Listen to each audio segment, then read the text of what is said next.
Thanks for tuning in to Recovery Inspired Hope.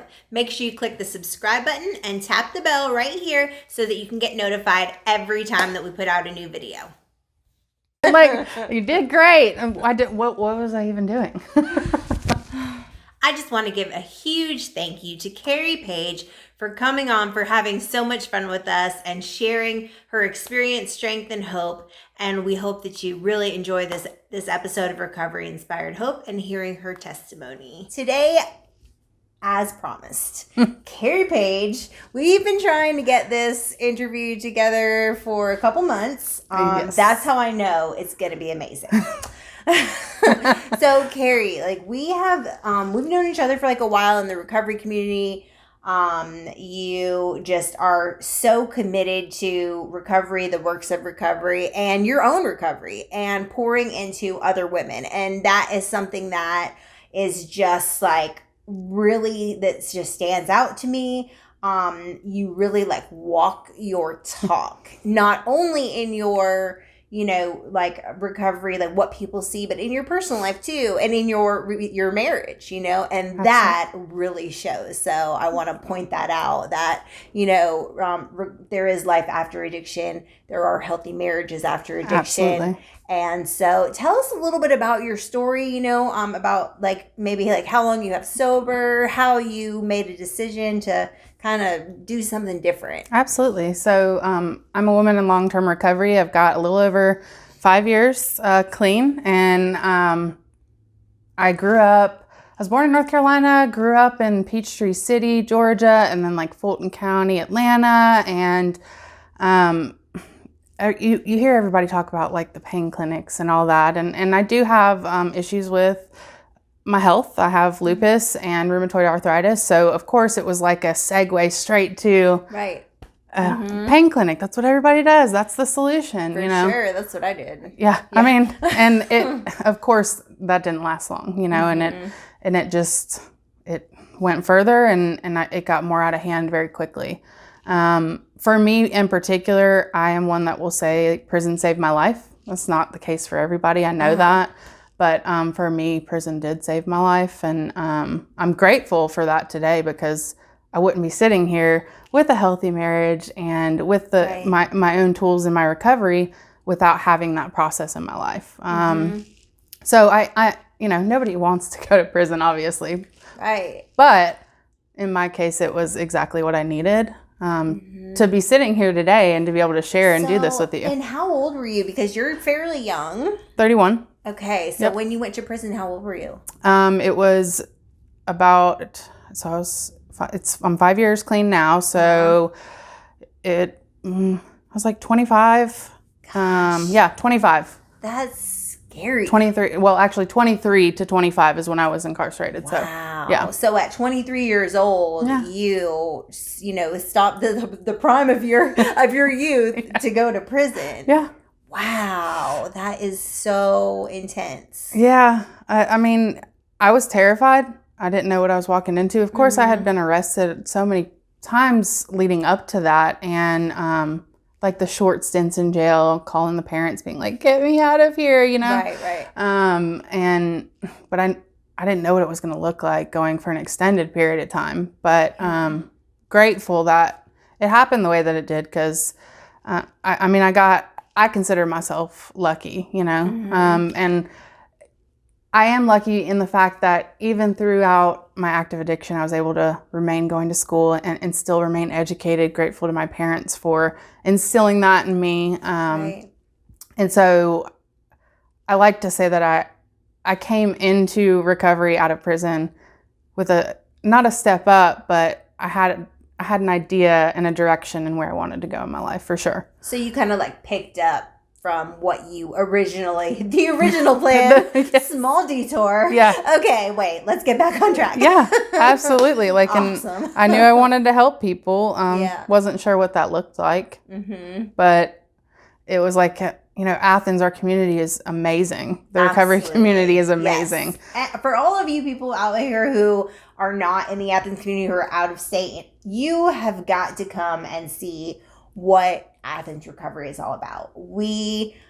we really set the bar and set the standard of a whole community just like encouraging and stomping out stigma and just living our recovery out loud. We are not anonymous, even though we do, you know, participate in anonymous things. Yeah, yes, and programs. Absolutely. For me, for sure. Like NA is my pathway, but there's so many different pathways here. Like it is amazing to watch.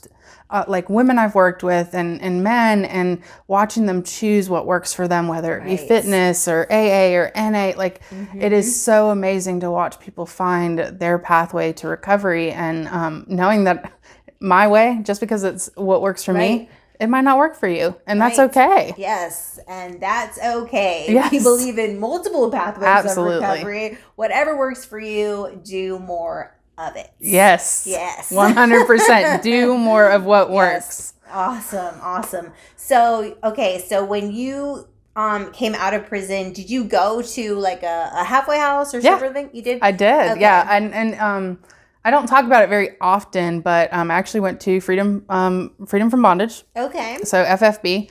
Shout out to Miss Chris if you ever see this.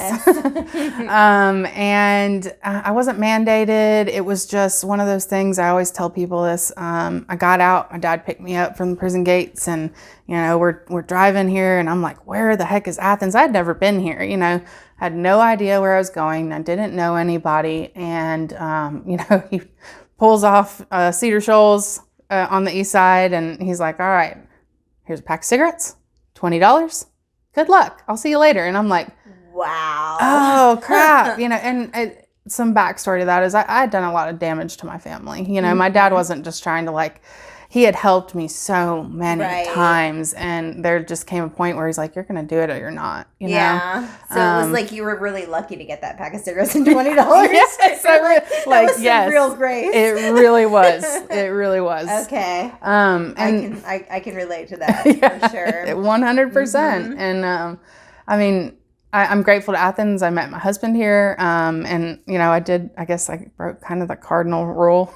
So he did have less time than I did in recovery. When I met him at a local meeting here in Athens, and he was afraid to talk to me because he thought that I was a newcomer, and I was like, oh wait, he's a newcomer. So it was was a weird situation, but I'm blessed that I met him and it worked out the way that it did. Because my husband is absolutely, I know it's cliche, people say, oh, that's my world, but he is a rock in my recovery. He's a constant. He pushes me to be a better person, and vice versa. It's one of those things where when you have somebody special in your life that pushes you, it just makes you want to like do more and be better. And I mean, it's amazing. And it doesn't always work that way. It really doesn't. But I got really blessed. Yes. And relationships, like, and I can attest to that too. You know what I mean? The same thing, you know, with mine is like very, I mean, being in like a healthy relationship is so much different. And we have to be careful as women. Yes.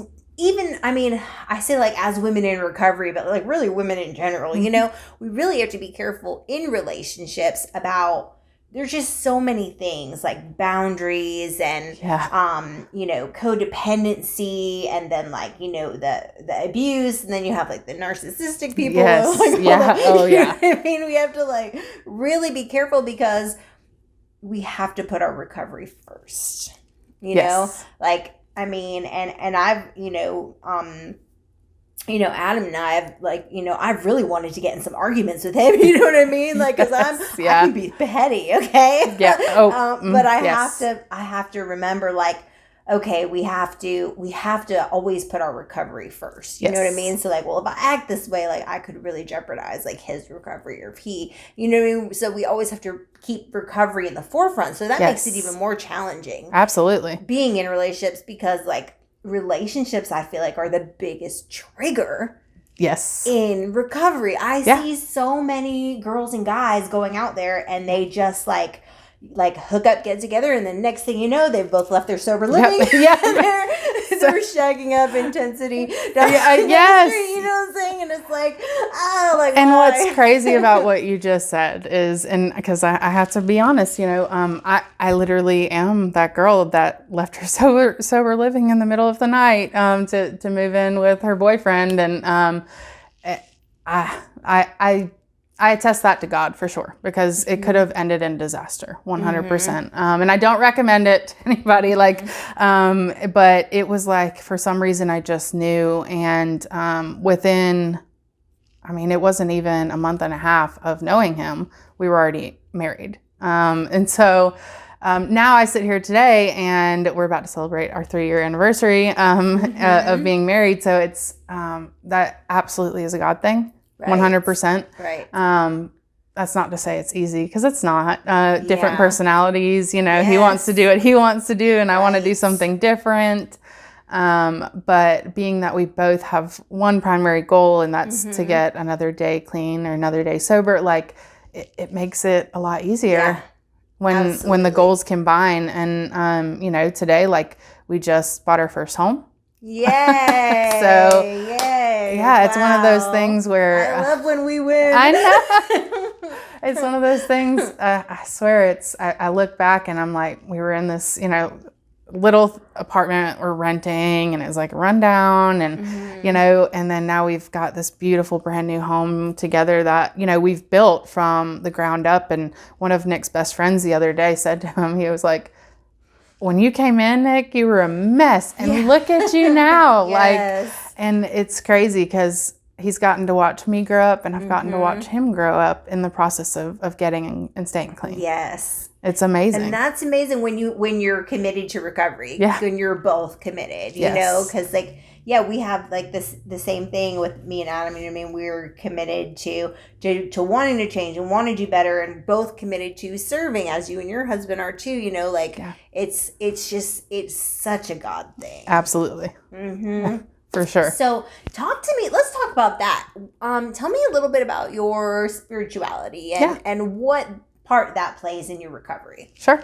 So, if you ask my sponsees, I say the same thing. I consider myself less religious, more spiritual. And so, if that makes sense, hopefully it does. That does not mean that I don't have a God of my own understanding, because I do. I've mentioned it multiple times, but for me, my spirituality guides me. I know that whatever I'm going through at any time, that He's going to guide me through it. And I truly, I'm a firm believer in everything happens for a reason, even if I don't know what that reason is, or I want to be, why me, poor pitiful me. But the truth is that everything that I have done in my life since I've gotten clean, I couldn't have done alone. It's absolutely impossible for me to do alone. It is a complete we thing, and that we includes my higher power. And so I don't have a church that's my home yet. It's funny because my husband and I were just talking about, what does that look like for us? Are we there where we find, our forever home in a church? And that conversation has just kind of taken place. So it's funny that you ask, because we are getting to that point. I considered myself spiritually bankrupt when I came into recovery. Yes. I wanted to blame God for everything that I went through. Like, why would you do that to me? Why would you put me through that? But I know now that I couldn't be who I am today, sitting here talking to you, if I hadn't gone through all of that. Right. And it's kind of like a catch-22, because it's like, would I go back and not go through all of that? And I always say to people, like, I am so lucky. I got to live 2 lives in one lifetime. Like, how many people can say that? It's amazing. Yeah, for sure. Yes, we get to be on both sides of such extremes, from one way extreme, from totally like selfish, self-centered, like everything, to completely on the other side, where we're all about like serving and like helping others, giving back. What can we do? Right. And I love that you and your husband are kind of looking at that next level, and that's really awesome. Adam and I just found our a home church. I had one. I studied under a pastor for like 5 years, who I met over at the Palm House, and then he passed away last year, and I kind of didn't have like a home church for like a whole year, and it was really hard. So we just found one too. So that's really awesome. That's really good to hear. It's amazing. Mm-hmm. Okay. So let's talk about your program that you work.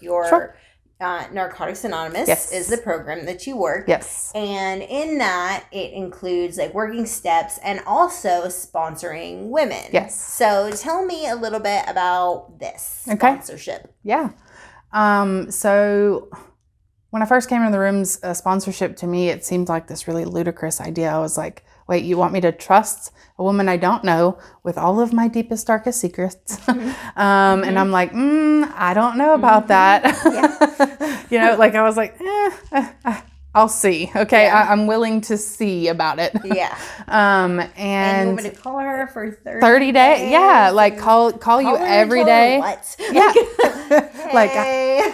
And that's my experience. You brought up, we've talked a little bit about a couple recovery homes in the Athens area, and we have amazing recovery residences in this area. Palm House, ARC, Freedom from Bondage. I mean, they're all so strong, and they're the ones that, instill like figuring out what pathway you want to choose, whether it be 12-step. Right. And for me, that 12-step was Narcotics Anonymous. And my first experience, I had an experience with recovery before, and unfortunately, my mom passed away, and I went back out following her death. So I had some experience with Narcotics Anonymous, but not the experience I had this time. And so call me every day for 30 days. I was like, hi, my day was awful. Okay, have a nice day. I didn't really know what to say. I'm 3 days sober. I hate my life. Thanks. I mean, really, I didn't know what to say. And I'm grateful for one of my first sponsors here in Athens. She really taught me what it looked like to be a member of Narcotics Anonymous. And I would call her and be like, okay, I hate my life. I'm riding the bus. I rode the bus everywhere. It took me like 2 hours to get to work. I didn't have a vehicle, no transportation. Same. I didn't know anybody. Same. But I did it. For 18 months. Yeah, I mean, I did it for 18 months. I just put the headphones in and just, all right, did it. Yes. And I can say now that I didn't have anybody do it for me. So I have that gratitude of really doing it for myself. Yes. And being independent. Absolutely. And hold my self-worth and self-confidence. I don't have to talk to anybody I don't want to talk to. Correct. Yeah. I can get there myself. Yeah. I don't need to ask you for a ride. No, I will take that bus and leave 2 hours early. Yeah. Exactly. But it worked. Peace of mind. Yes. Yeah. Because I was I don't want to have to ask for help. I've done it my whole life. And the words, I'm sorry, had no value. They'd lost their value because I'm sorry without any action. It's just, again and again, my family had heard it so many times. Right. So the sponsorship really helped guide me. It was uncomfortable, really uncomfortable. And it's still to this day, I tell women, it's not comfortable. All you got to do is go up to somebody and say hey, will you sponsor me? And it's uncomfortable. Yeah, it is. Because it'd be you and I meeting for the first time and you don't know who I am and being hey, you want to talk to me every day for the rest of your life? Yeah, pretty much. But it is, it saved my life. It has helped build my foundation. And I always talk about when I use the house analogy. So when you build a house, you have to pour the foundation. Right. So my foundation was poured in Narcotics Anonymous. That's where my concrete slab was poured. And then my sponsor helped kind of build the framework and put the ventilation in and the insulation and all of that kind of stuff. And then I love that. Working the steps, I got to contribute to my own home and start, painting the outside and not only working on the outside, but working on the inside. And the things that I really hated about me, that I struggled with. I found that solution in the 12 steps of Narcotics Anonymous. And it's, you can't put a price on it. And it's, I tell everybody, like, it's like free therapy. Yes. It's free therapy. It is like free therapy. Yes. You want to pay like, I was in counseling, was it 2 or 3 years ago? It was 3 years ago I was in counseling. And every time I would go, the lady would be like, well, it seems like you just figure out everything when you do your steps and your meetings. So I don't really know why you have to be here. She literally like ended my counseling. Like, she's like, I can't help you. Like, you're already doing everything through your steps and through your network of women and through your meetings. So I think that you should just keep doing that. Yeah. And I was like, okay. It's pretty amazing that like this was created, and I have wonderful sponsees right now. They're I love being able to watch their journey and watch their growth. It's gonna make me cry because it's amazing just to watch them walk in that frail, fragile, broken shell of a person. And then go and buy homes and buy cars and have children and get married and all of those beautiful things and the gifts. Absolutely. And it's not just about the things, but watching their insides and that self-worth. Watching it come out. And that is huge. So this is something that that is continuously coming up with the women that I work with, you know, one-on-one, and that I work with in classes is I don't know how to love myself. So this is like just hands down the biggest thing that I hear with every woman. What do you have to say about that? Self-love is hard. It's really hard, especially when we spent years destroying ourselves and trying to find some outlet in not having to feel what we feel. Or being brought down by men or by our family members or whatever the situation is. I think for me, practicing self-worth and self-love has looked a lot like reaching out to other people and allowing other people to love me till I could love myself. That's literally what I had to do because I was incapable of having any love for myself.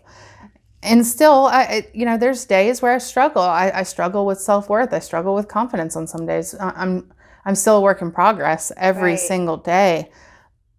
However, I know that by reaching out to other people and finding your pathway, finding your niche, whatever it is, whether it's working out, the church, Narcotics Anonymous, AA, like finding that tribe, finding my tribe helped build my self-worth. And because they would just shower me in love, and that love and compassion and all of that helped me learn how to love me for exactly who I was.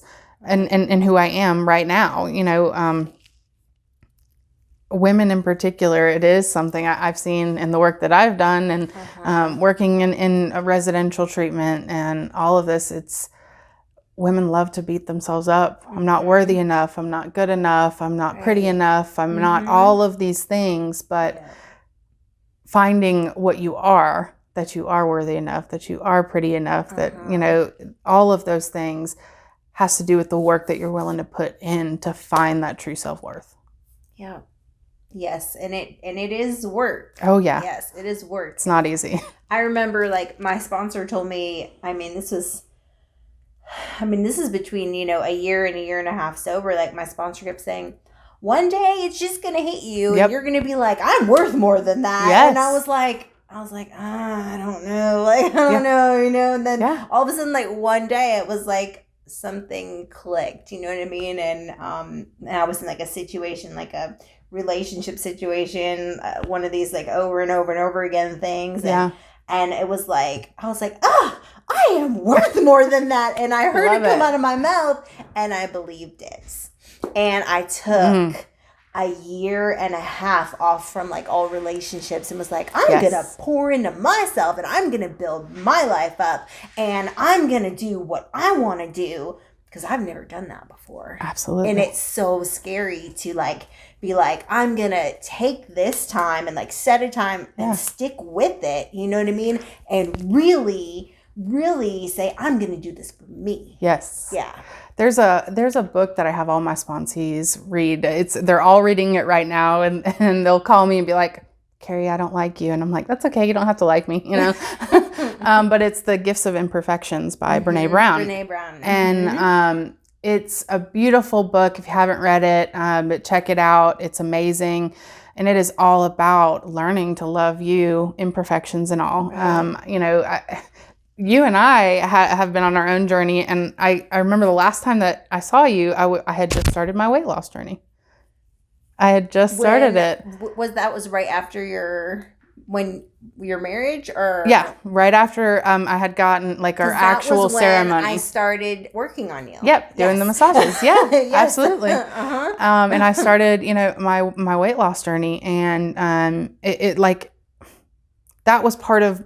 I couldn't find my worth in that one particular area, and somebody suggested to read The Gifts of Imperfections, and I'm like, oh my gosh, like it doesn't. Those material outside things, like it does have a lot to do with how we feel about ourselves. It truly does. Like if we wake up feeling like crap every morning, if we look in the mirror and we're just miserable with what we see, the cool thing is we have the ability to do something about it. Like we can change that if we're willing to put the work in.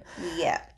It's not easy. It's hard. And everybody's journey looks different, not only in recovery, but in different areas, spiritual paths, weight loss, all of those different things. So that book in particular, just, I highly recommend it because it just helped me help these other women say, oh, okay, you hate yourself you can't love yourself because of your past relationships. Well, why? Like what in particular hurt you from that relationship that you can't move past? I'm amazed at sometimes the things that come out of my own mouth because I'm like, wait a second. I didn't think I would ever say half those things. And looking at where I'm at right now, and just that thought came up when you started doing the massages on me. I just started that journey. How much I've changed just from that point in time. Just from that time. Yeah. I know. I can't even believe it's been 3 years since you got married. Yeah, I know. It seems like it was like just yesterday. You were like up in my massage room and I was working on you. That's crazy. Yeah, absolutely. It's crazy how time like flies. It really does. And sometimes in recovery, it seems like it's going so fast. Yeah, like it really does. Yeah. And weight and fitness and stuff is like huge in recovery because when we first come into recovery, we gain weight. Oh yeah, like 80 pounds. I gained 80 pounds and incarcerated. I gained 75 when I came into recovery. I mean, within like the first 6 months. Like, how does that even happen? And that was so hard because my thing was, when I started, we had to write this whole thing. My gym makes us write this like whole thing about like my why and why am I doing it. Mine was like, because I hate the way I look in pictures. You know what I mean? Like when I think like I look in the mirror and I'm like, oh yeah, I look great. And then I see myself in the picture and I was like, oh my God, this is terrible, Yes. So I was like, I need to change this so that I don't hate myself in pictures. You know what I mean? And but it's so tricky because, a lot of women will, the weight will trigger them and they'll want to go back out because they know, hey, I can just go, I can lose it like that. Yeah, just get high for a week on like the stem fast, and and then that'll be good. But it's like we really have to like put in the work, and like for that, I always like encourage people to look at like gradual things, like changing one thing, you know what I mean? Like instead of eating eggs, I started eating egg whites. I took creamer out of my coffee because I used to like the really sugary one, you know what I mean? So like it was like, you know? I mean, I actually did Slim Fast and it's worked for me. And I know a lot of people it hasn't worked for, but for some reason that like it's almost like intermittent fasting, where I only get to eat like one full meal a day, but I drink 2 of my meals. And so it's worked for me. And I know that that's going to look a little bit different as I move forward and incorporate working out and all that kind of stuff. But it's crazy how much that the weight can play into that self-worth. And everybody's like, oh my gosh, we gained all this weight in early recovery. Yeah. And then we're just stuck with it. But there's options. Yes, but there's options. Yes. And it's just like you take the same energy for the commitment and motivation that you use in doing your step work and everything else. Absolutely. And your inner healing, and you put that into just the different facets in your life. Sure. And that is how we grow. I couldn't do that for 3 years, my first 3 years of recovery. I couldn't even think of my weight. Like it just wasn't something I could truly commit to. I wasn't healed inside enough to commit to something else. So like I tell everybody, like easy does it. Figure out what area of my life am I struggling with? Where's the most pain coming from? You know, and start there. And then if you can't do one thing, it doesn't mean you can't do it forever. It just means not yet. Right. You know? Right. Mm-hmm.